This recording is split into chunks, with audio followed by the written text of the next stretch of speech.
It's Friday, Feedback Friday, the feedbackiest day of the week. It's Feedback Friday, and I'm trying to fake energy. I have none. Let's do the, where is it? Oh, God, brain not working. Help support this channel, become a monthly patron, patreon.com/LeannaK, because excitement, drumroll. I found Eeyore's tail. Right after I made the video saying I found his tail. So I'm gonna reunite Eeyore with his tail. Here we go. Yay! Eeyore got his tail back. Okay, so that reunion was happy. I missed Twitch this week. I just once again thought, oh, it doesn't matter that I'm going to see a specialist that I've been waiting for like months and months and months because of COVID to finally see. I'll try to do it all in a day. And it didn't work out, long story short. But what happened to the specialist? Inconclusive. I am officially a medical mystery. They do not know what's going on with my hands. They think it's an all-over body stuff. So that means, yay, more tests. And I booked in the first available blood test, which is middle of October. Apparently, there's still a backlog in the system because everything was shut down for COVID, and now they're afraid it's going to get shut down for COVID again. So everybody's like, just scramble to get it all done. But before we get to Friday, I'm going to do one more toy because this might get rough for some people. So this is George. George is a beaver, but George is a master of impressions. George is another one I've had for as a kid. His neck fuzzies are very well loved, and he's mushy and he's squishy. And George is the best. But George impersonates the Caddyshack gopher. It's all right. It's all right. And he impersonates the weasel from Foghorn Leghorn. See, master of impressions, George is. George is still one of my favorite toys. So, continuing Leanna's favorite toys. I have a lot of them. But let's get into the actual content of Feedback Friday. I don't know where to start. So I'm just going to start because there was a lot of feedback and a lot was all over the place. And then Oron Darklord made a comment that I thought was good. So it's a regular week. But one thing I have to ask, maybe you guys can help me out with this. This tends to work. Is what do people get out of ongoing hate watching of someone's content? There are some commenters I don't even bother considering responding to anymore because they just find something wrong with everything I do, which really negates the criticism. What do they get out of it? What's the point? It's not watching something with which you disagree to keep your skills sharp, because if that's the only reason to do it, there's really no need to comment, basically, you are dumb and stupid feminist. I don't understand the need to regularly comment on the content of someone you cannot stand. Why put yourself through the regular exercise of something that is clearly not pleasant and frustrating to you?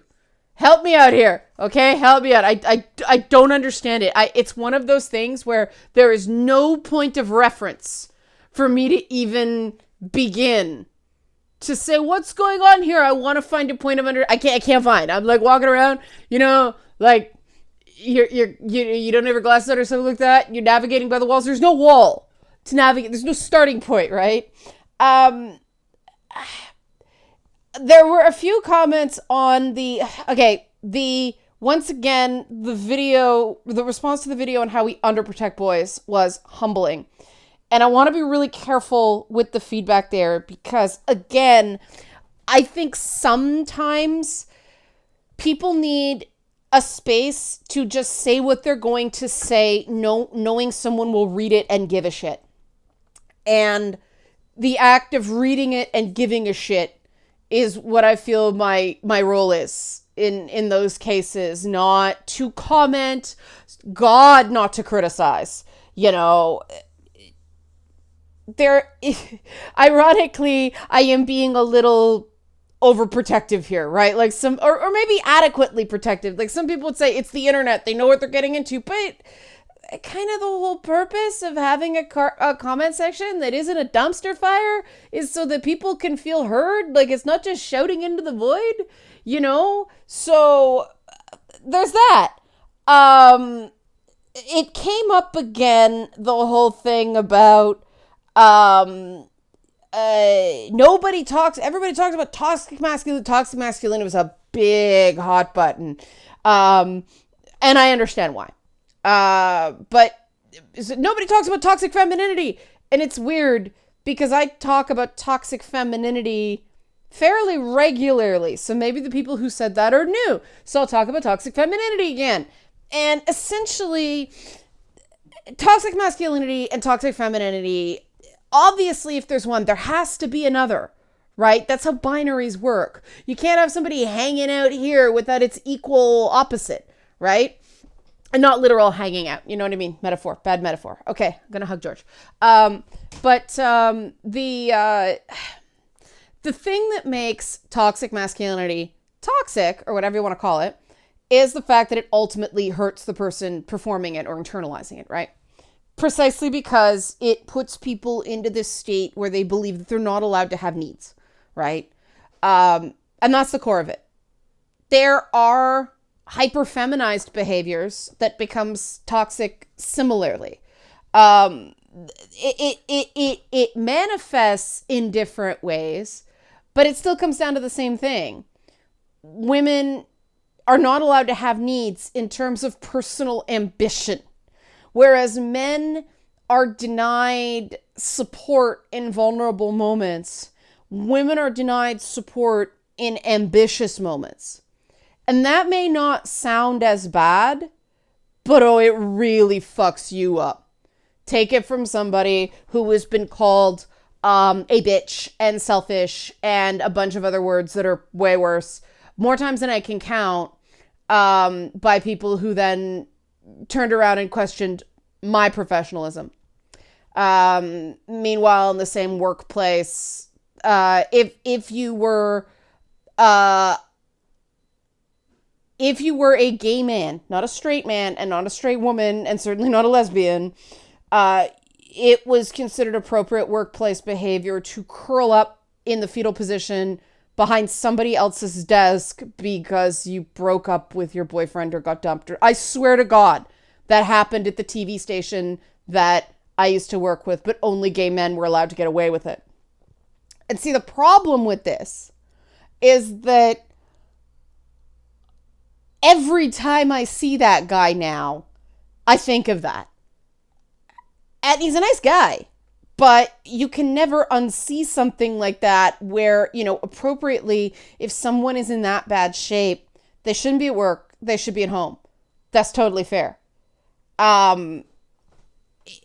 Some limits are good, There's a happy medium to everything. But the fact that even women were that typical, I got dumped, is, seen as the province of teenage girls, even though teenage boys are just as hurt when they get broken up with. It's not appropriate for anybody to do at work. And the fact that there was a certain type of person that was not reprimanded just says how little they think about that particular type of person. Pro tip, this station also liked hiring gay men because they thought they wouldn't have children and therefore wouldn't have any responsibilities outside of work. So they could just work them to death and they couldn't use the family excuse. So not the nicest place to work in the world. But toxic femininity is real and it manifests itself. And don't Google this because the examples are freaking terrible. They talk about sweaters and things like that. But toxic femininity, the big thing, and I think the reason there wasn't a name for it when toxic masculinity came along is because we knew that things like, anorexia and the higher rate of things like self-cutting among teenage girls, although those rates have changed dramatically, that the whole eating disorder thing though rates of it among men are creeping up, that's toxic femininity right there. It absolutely exists. This belief that pretty is everything and frail is pretty. That's the toxic behavior, right? It's a cartoon. And again, it comes down to things that end up harming yourself in this overwhelming need to perform some sort of cartoonish act, like gender performance. So it's real there, for the record. I think, though, if we boil it down to the fact that people are just, self-harming behaviors, we don't need to attach masculinity or femininity to it. We can just call it self-harming behaviors and the lack of boundaries and the lack of the ability to state and validate one's own needs is not something that needs a gender label on it. That is the core of it. Let's just deal with the core of it, which is why whenever I deal with toxic masculinity, I do the air quotes, right? So there you go for people who are new. I'll avoid that because that was from the hate watchers. Moving on to the cuties thing, because I would be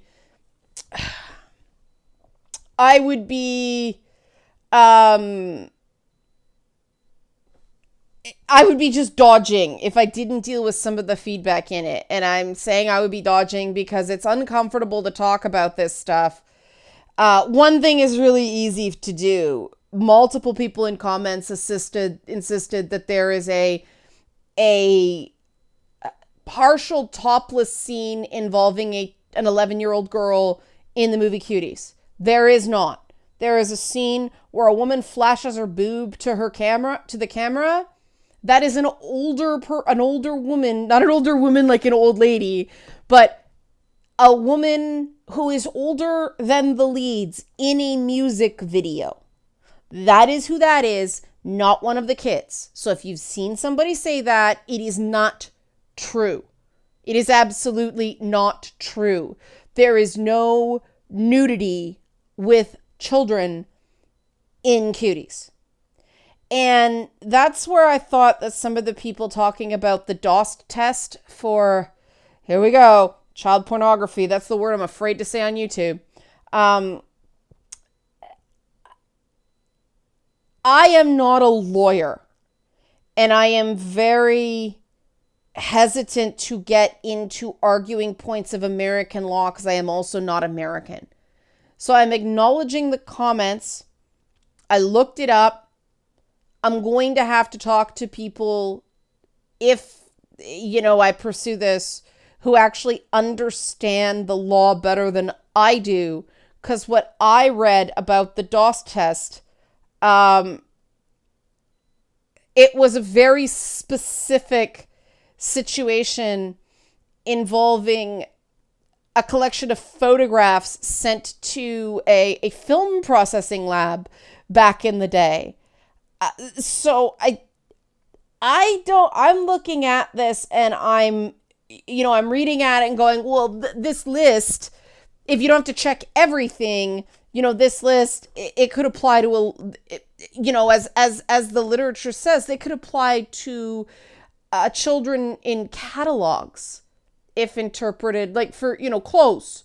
And that's the other sort of slippery slope argument that made me very, very, I won't say uncomfortable because that's overused. I am not comfortable validating the argument that all something has to do is appeal to pedophiles to be bad and open to censorship. Because that's a little too much to me. Like saying video games glorify violence because it doesn't cause violence. It's the same weasel words, right? It appeals. It doesn't cause. Watching a movie like Cuties will not turn someone into a sicko. I am not comfortable with any argument of that form. Either something causes harm or it does not. And in the case of things like this, either it's causing direct harm to the child in question, or it's causing harm to society. And jury's out whether this experience is going to cause harm to the child in question. But then you get into precedent there, right?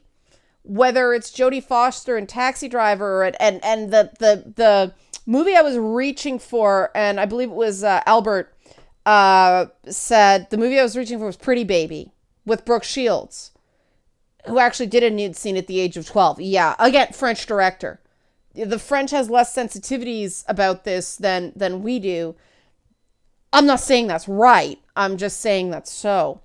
But, I mean, Brooke Shields seems in the end to have turned out okay. Every kid has damage in one way or the other. Most kids seem to. I don't think that's a foregone conclusion. I think that's because this world is fucked up. But, you know, Jodie Foster, Brooke Shields, these women seem pretty freaking solid to me, like above average in terms of their shit be together. And maybe that's because, you know, they had a lot of therapy, but they're still, I mean, these children are not doomed based on participating in a movie like this. The other thing that kept coming up, and again, there's a piece of missing context, about the number of girls who auditioned for the movie and the length that the audition process went on. As somebody who has done dance auditions, they are days long because it gets winnowed down. And they're testing to see how quickly you can learn a routine, and it's more than one day so you don't fluke it. It was very common to go into, and this is just some context, okay, for the world we are looking at. Again, it's the world of competitive dance. So you had to do workshops to participate in particular dance competitions in the US. Yes, I'm from Canada. I was from Canada. Canadian studios competed in US dance competitions. We'd go over the border to either Detroit or the Buffalo area, upstate New York. It was actually Livonia, Michigan. And I think it was Livonia pronounced like that. All I remember is that was the place where people gave me stink eye for going to the mall with my friend because my friend was black. That was weird.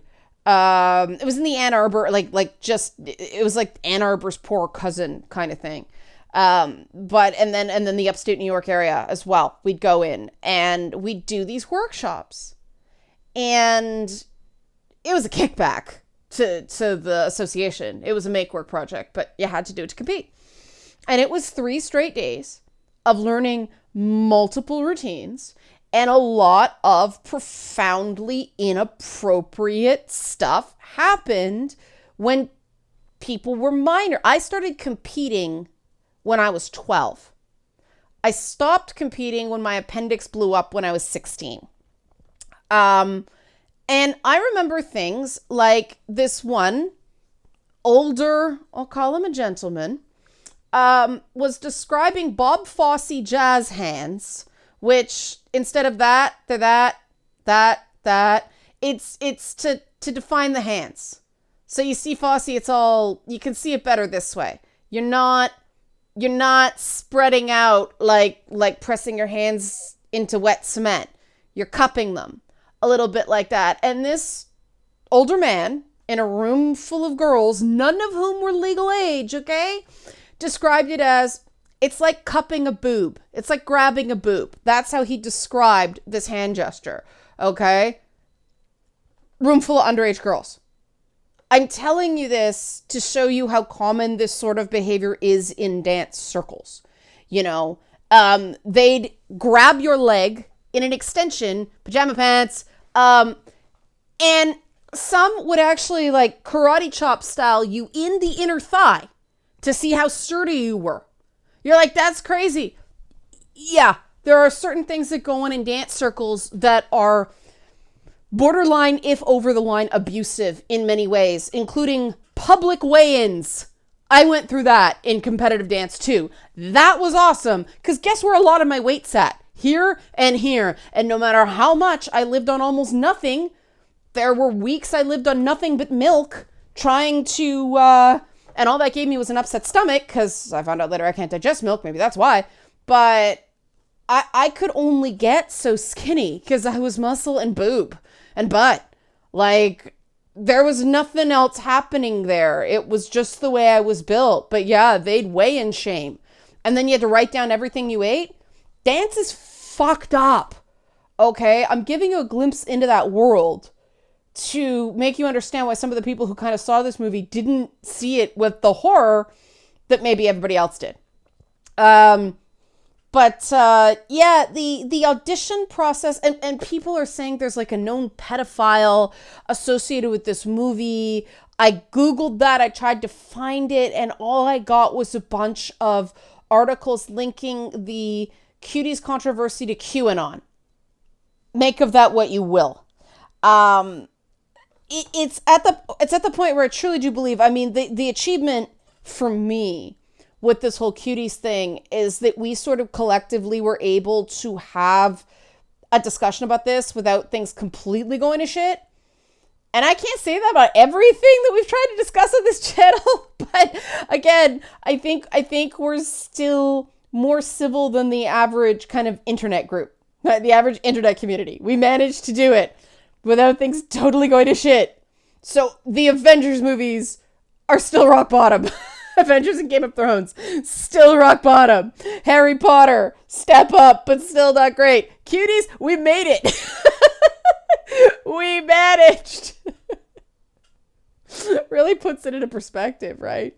But I'm going to close on Oren Darklord, because I said he had a comment. It's like, wow, this is succinct and thoughtful, and this is why Oren's an awesome member of this community. I really appreciate him for this.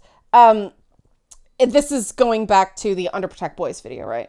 I definitely agree that there's a lack of guidance for the modern boy and even the modern man in the age of zero tolerance and Me Too and toxic masculinity. We've already dealt with toxic masculinity. There's a lot of what not to do, but very little in terms of what to do, or any kind of social contract of society expects you to do X, and in return you could expect to accomplish Y. It's all negative. And it's now not to be a predator, how not to be an oppressor, how not to be creepy, etc. And there's no how you're supposed to flirt, or how you're supposed to compete, or how you're supposed to claim status in a group or otherwise assert yourself, and so on. And with only do nots and no do's, and with basically all guidance from before the culture war reframed as toxic or rapey, it just teaches boys to grow up into these sad little soy boys. I'm quoting. Unobtrusive. I don't want anybody thinking they call you. I'm calling anybody a soy boy.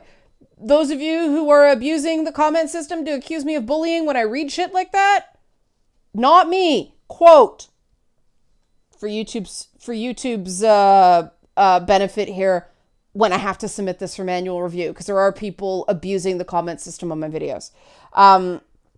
It teaches boys to grow up in this sad little unobtrusive sexist pushovers who just go through life trying to keep their heads down and not offend so society won't destroy them. And those men always seem both profoundly unhappy and disliked by the societies that push them to become that way, until they just drop out, be it as incels, Japan's herbivore men, etc. I've never heard that term before. I have to look that up. And as much as it's feminism and pushes to protect women and so forth that make these demands and push boys into that safe archetype, women don't respond to it. Inoffensive milquetoast nebbishes aren't the new hotness. Those men are basically then told to go away, while men they're told it's okay. Men are told it's not okay to be like, still get the attention. Let me try that again. These men are basically told to go away, while men they're told it's not okay to be like, still get the attention. There, that sounded better. The only difference is that eventually society then tears those men down and cancels or criminalizes them, so you can either burn bright for a while and then be vilified, or be ignored. It's outrageous mixed signals. And moreover, social norms seem to be changing so fast now that I'm not sure how you could even create advice for boys and a role model for what to try and grow up into and still have it remain valid by the time they grow up to emulate it.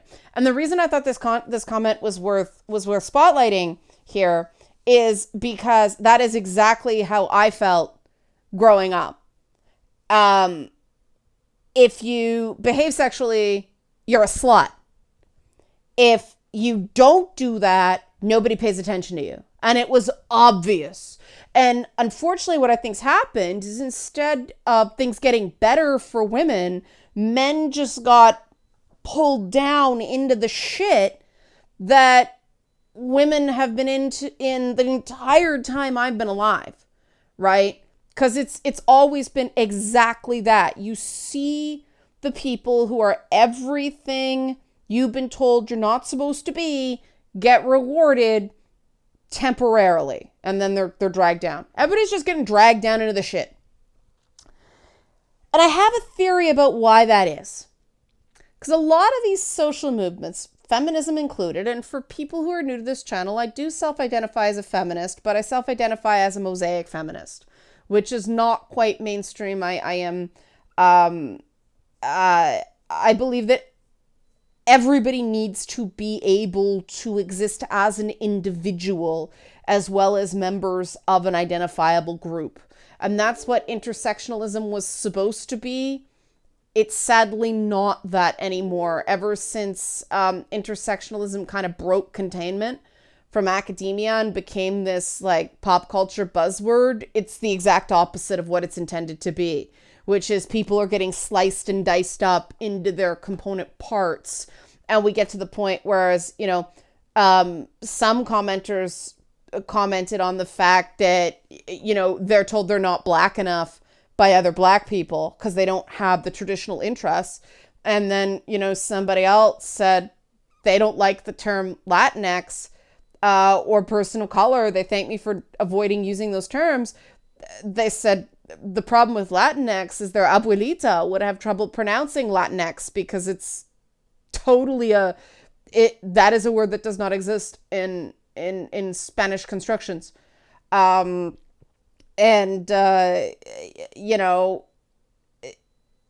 This is the problem with our system right now, is it's the same thing. It's the way I struggled, and people found that funny, and that's cool. It was kind of funny, me struggling to find what to call anyone whose skin is darker than mine. Now, Cam, I'm one of the palest people in the friggin' world. But you can't call them non-white, can't call them, like I said, up here in Canada, we just call people by what they want to be called. Problem solved. But it's apparently more complicated in the US because you have to get it right instantly through some kind of psychic power instead of being able to say to somebody, what would you like to be called? Because that's apparently a microaggression. More on microaggressions later. But what I think happened is all these social movements, civil rights, women's rights, civil rights is such a damn dumb euphemism, isn't it? Can we please call it what it is? Rights for black people. I get that we're still struggling with the idea of black lives mattering, but holy crap, black rights matter too. Again, table that for another day. But everybody's like, we need equality. Equality is good. Awesome. What does that look like? We don't know. We've never had it. And we know that it's like not expecting group A to just act exactly like group B, because that's disadvantaging group A, right? And I mean, we know it's not group B having to take on the things like act in the way that makes group A completely comfortable, because again, that's disadvantaging group B. What the fuck does equality look like? We don't know. It's this ideal that because collectively people are so shitty in philosophical moral reasoning and struggle with the concept of solid first principles that then maintain consistency, nobody knows what an equal society would look like. And so things decay into what we do know, which is the shit pile that everybody gets pulled back into. And that's why instead of creating a more truly equal playing field where everybody can thrive and everyone can be their best selves and choose for themselves what that best self is, Instead, we've just dragged everybody down to the lowest common denominator because that's sure, it's its own form of equality, but everybody's miserable. That's my theory.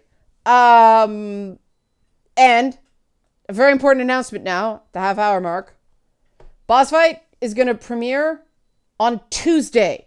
Next Tuesday, September 29th, I want to say. It's next Tuesday. I will put up a tweet about it.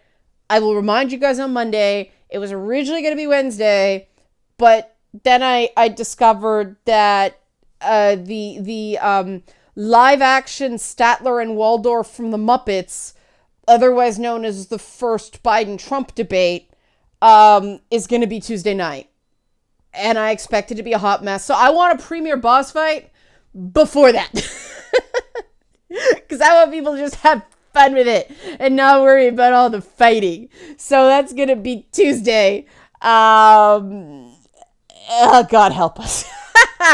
Again, reminder on Monday. The patrons found out about this on Thursday. I'm gonna let the Kickstarter backers know over the weekend so they know to look for it. I've been bad about Kickstarter because its login process is kind of shitty, so on and so forth. But if you want the heads up on this stuff, help support this channel, become a monthly patron, patreon.com/LeannaK. Thanks for watching and have a good weekend.